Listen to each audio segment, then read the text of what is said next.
Let's go to Boston.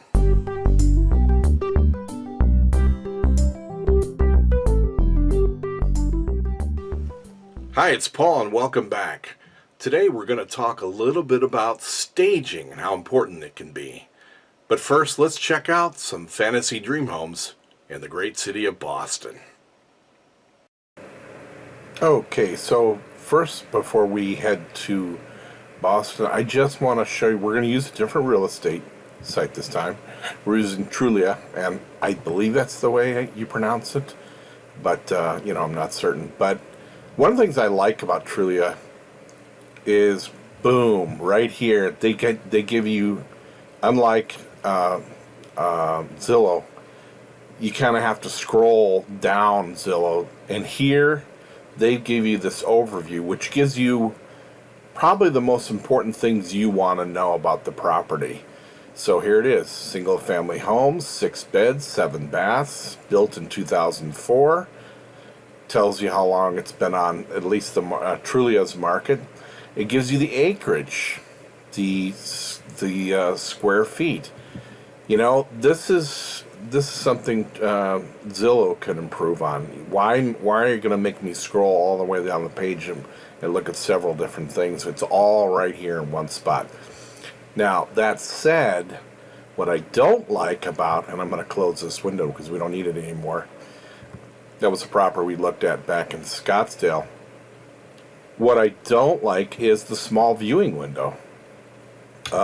It's just, and you'll see when I expand it, it's not as big as Zillow's window. So, but anyway, so we're going to take a look at our first property, and like always, it's on Beacon Street, and it's in the Back Bay.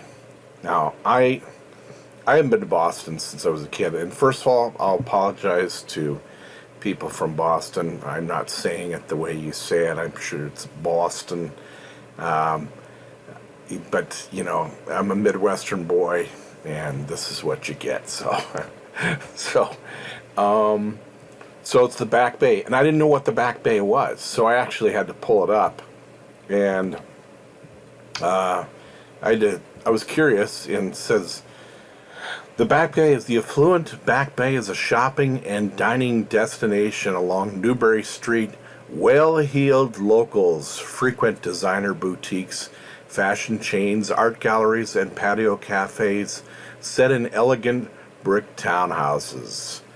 So it's obviously a very well-to-do area, and it sounds like a real fun place to visit. So let's check out our first property, and first we're going to go in and zoom in using Google Earth, and I've already put in the address here. So I'll click the search button, and away we go to Boston. And so this is on Beacon Street. And let me just zoom in a little bit. Let me just zoom out a little bit. Let's take a look and see what we're looking at. So, beautiful city park, the Boston Public Garden, and the Charles River Basin. I've walked along the Charles River. It was a long, long time ago. All I remember is I was a little kid, and my dad took me and my brother. And so let's zoom in a little bit closer. And this is our property. All right.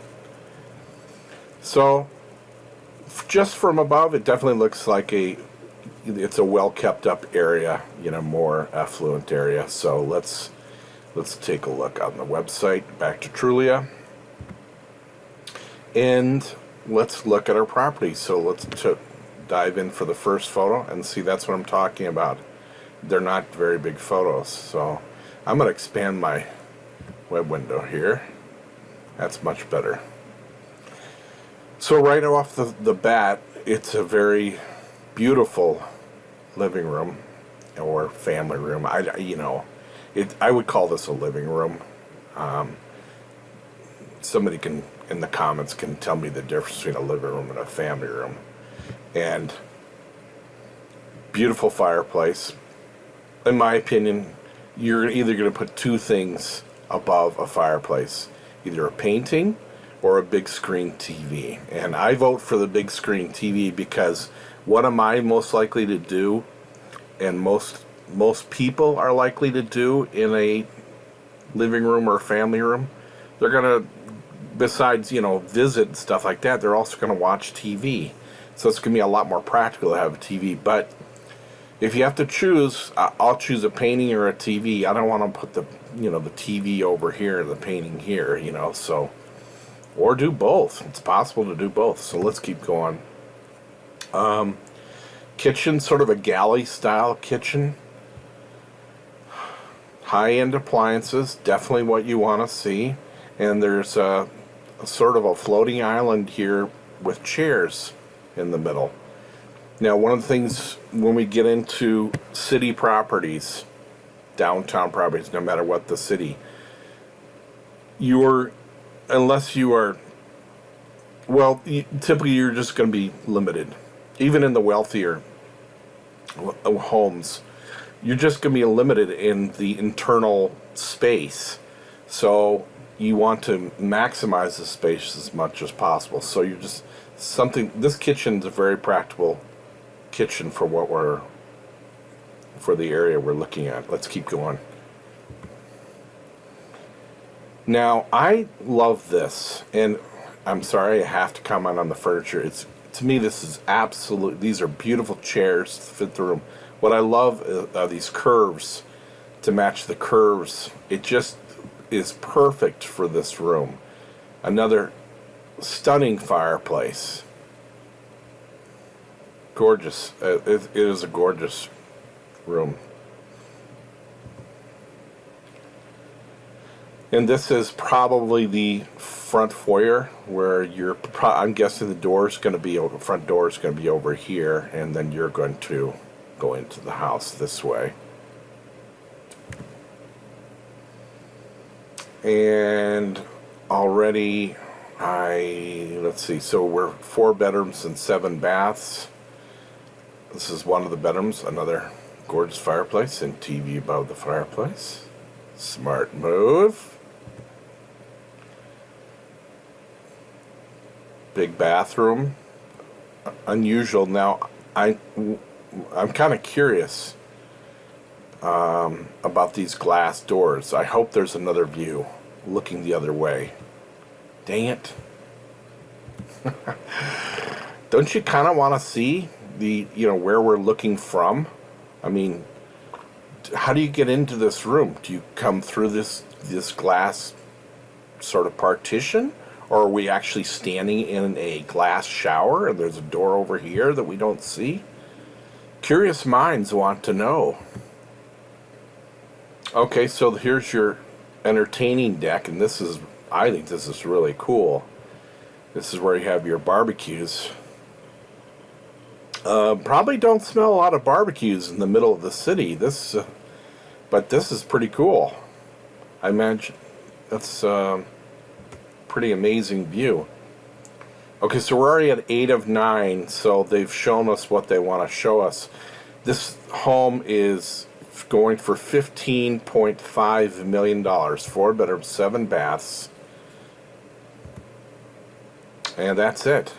That's all there is to see on that home.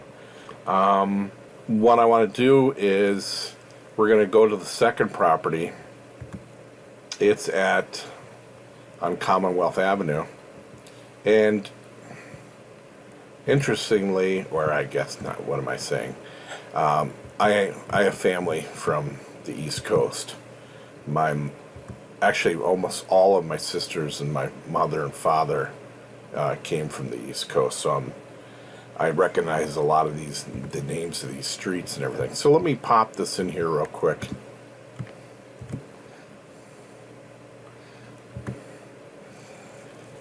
And we're still going to be in the Back Bay area.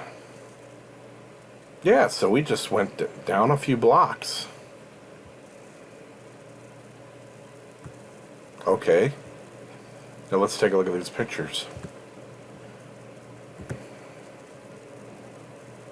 So that's our front entrance. And if I remember correctly, because I looked at these before. Okay, so there's our building. I went backwards. I went to number 30. Yeah, right? Yeah, that's it.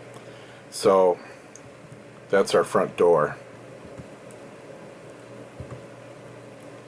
Okay, so now that's obviously looking through the door.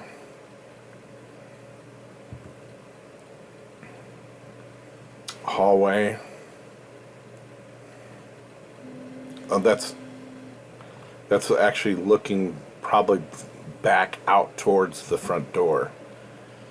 And some detailing in the ceiling. Beautiful. And this is what you're going to see throughout this whole building. This kind of ornate woodwork. It's all over the place.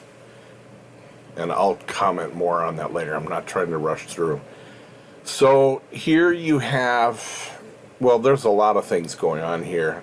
So you have this amazing wainscoting, and it's high. It has to, I'm thinking that has to be 5 feet high, or it's hard to tell. I can't get any perspective. It could be even 6 feet high. This fireplace looks huge. So really high wainscoting, and this amazing wood recessed panel ceiling. It's just gorgeous to look at. And then you have this wood parquet flooring. It's just, absolutely spectacular. This is a beautiful room.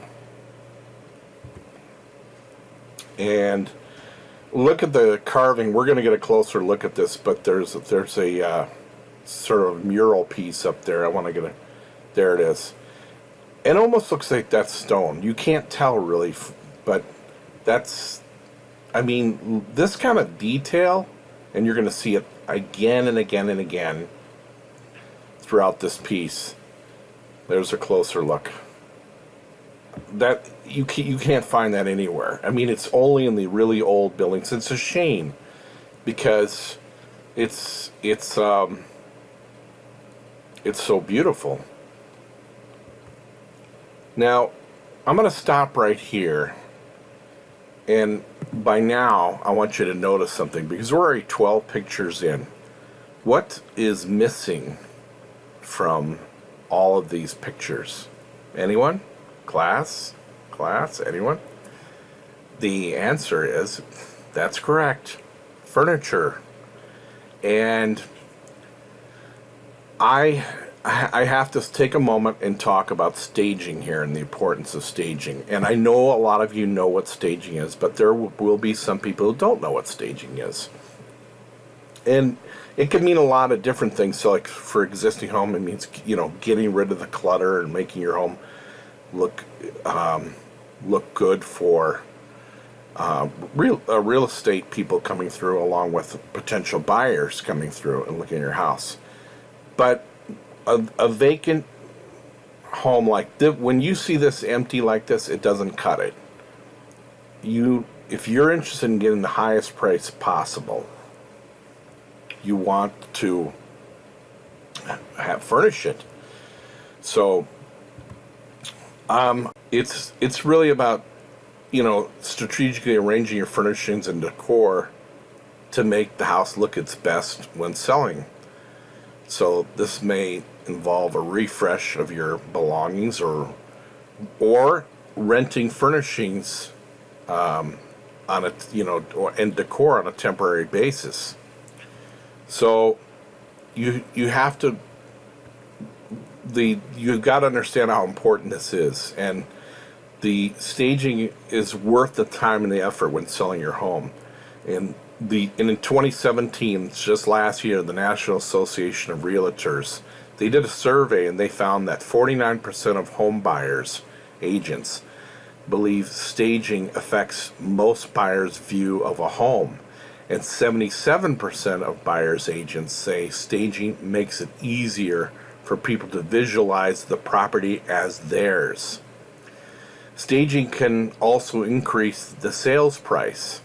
In the same survey, 29% of sellers' agents said that the sales price for stage homes were between 1 and 5% higher than unstaged homes. Also, stage homes sell faster. 39% of sellers' agents reported that staging a home greatly decreases the days on the market. And Kiplinger, and by the way, I'm going to have links to this and in the show notes. Kiplinger says home sellers spend an average of $1,800 to stage a home. The cost can range from $100 to $5,000 or more. And high-end homes, like the ones we're looking at, can exceed well over $100,000 in staging fees. But it is something that it pays for itself, because when you're in the multi-million-dollar homes, you can easily, if you're spending $300,000 to stage your $30 million home, it can make the difference. It can make $5 or $10 million worth of difference. So I just wanted to show you something, and so one of the things I did was, since we're looking at Boston, I thought, okay, well, why didn't these people stage this home? Aren't there any staging companies in Boston? So I looked in Google, and this is the first place I found. And I just want you to see these photos as they tick on through. This is a slideshow. These are all places that this particular woman has staged. I mean, these places were all empty, and she's come in and she has staged these places, and she's doing a fantastic job. So I thought, well, I wanted to learn a little bit more. So I clicked this About page,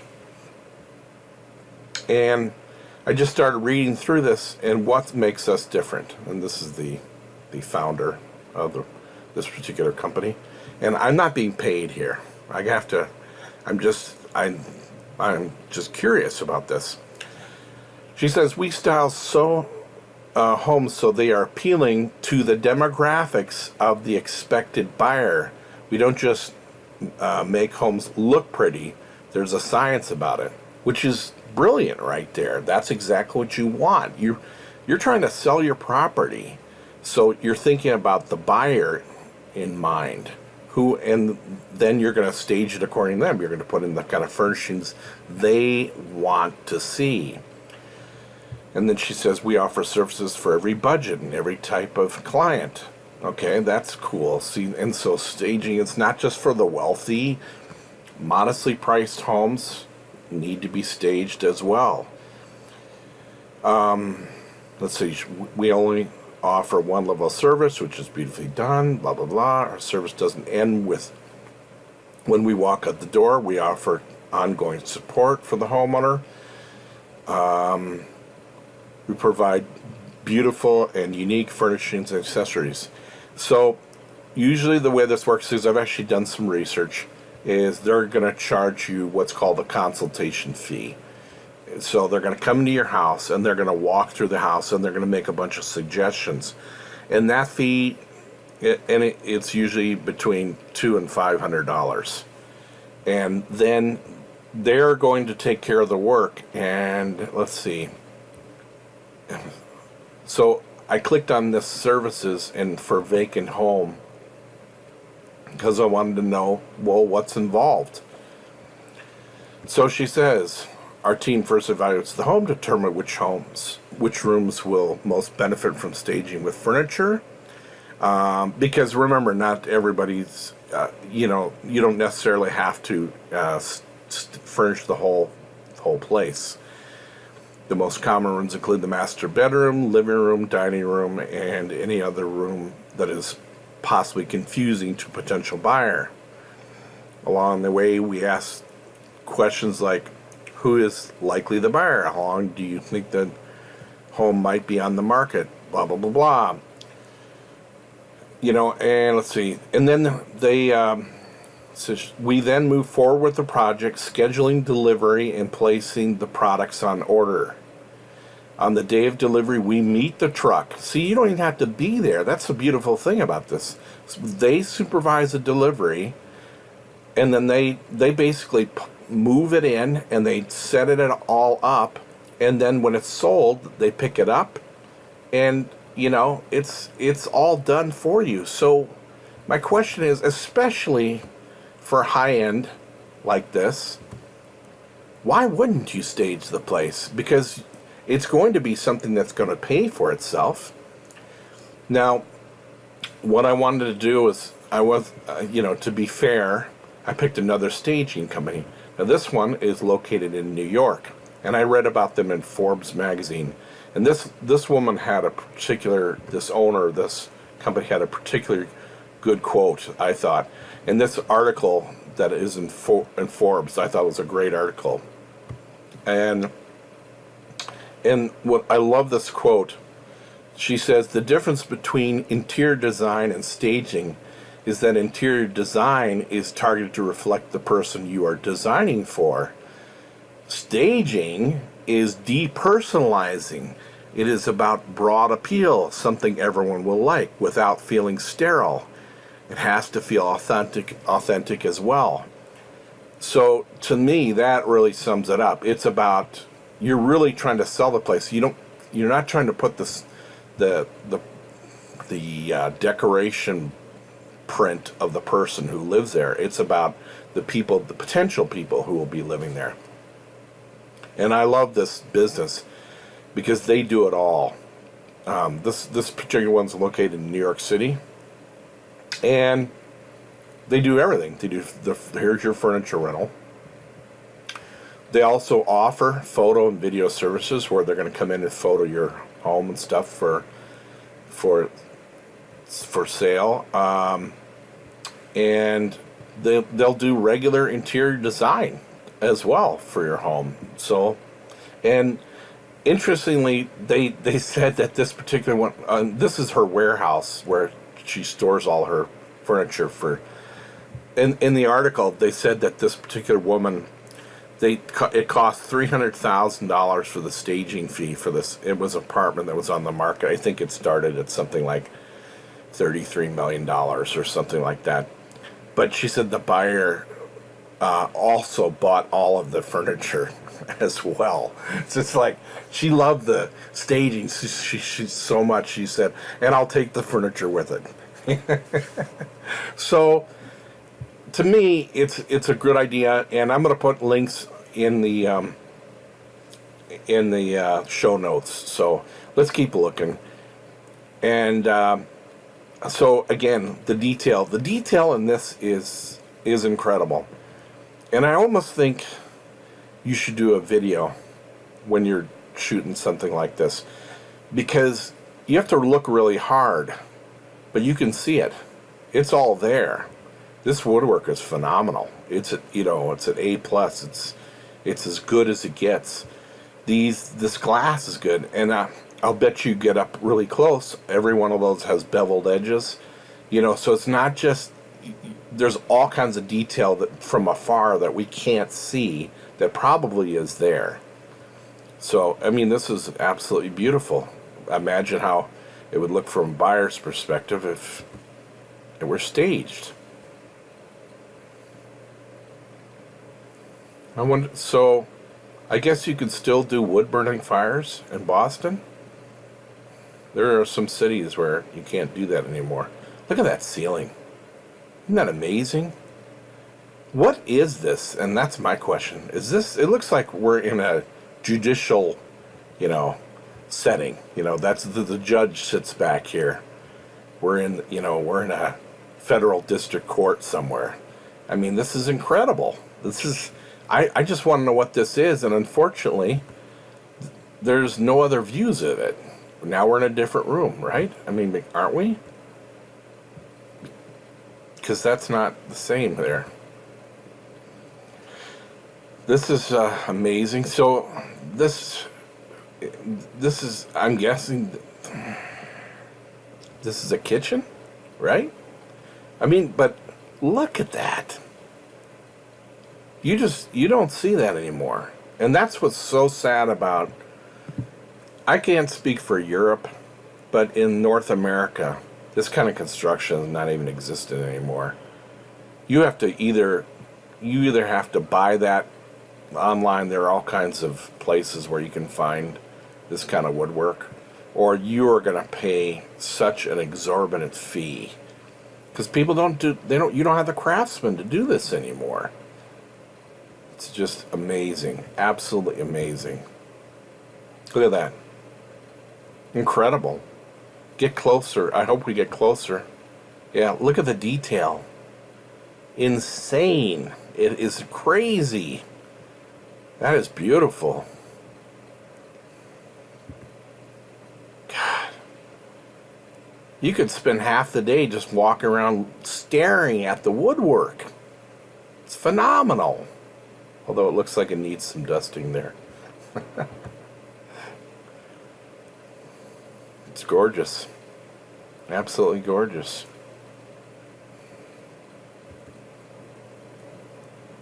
I love these. This little, so you have this like alcove, and you can put like cushions on there and stuff. It makes for a sitting area. You can see it's winter in Boston. You can see snow on the ground out there. Beautiful ceilings, isn't it? Amazing. I mean, just look at the intricate woodwork. It's just amazing. Boy, look at that. These are great photos too.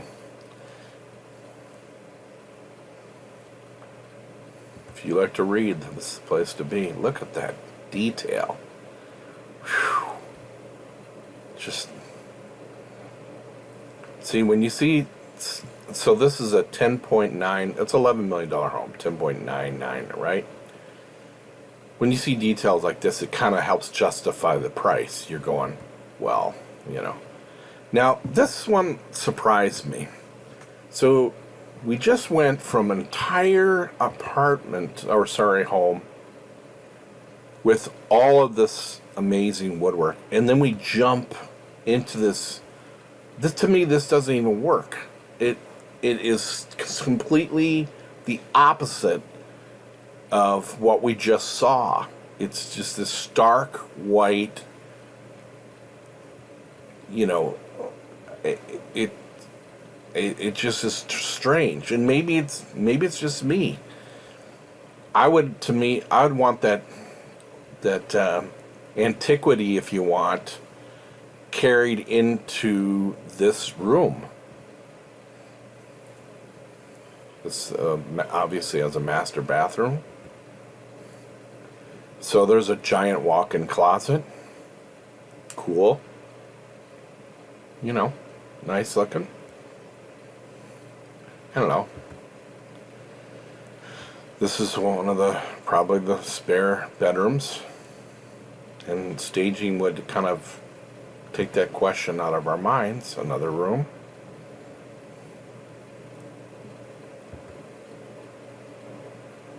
And this is one of the other bathrooms.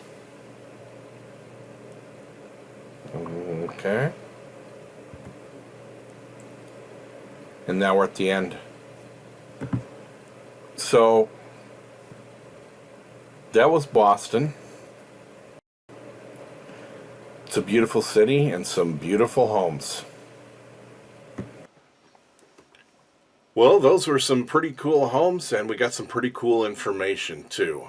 Hey, if you like this channel, please subscribe. It's really important to us. We're trying to build a community. And by all means, please like the video and share it with others. And as always, looking forward to seeing you on the next video. So keep smiling. Take care. Bye-bye.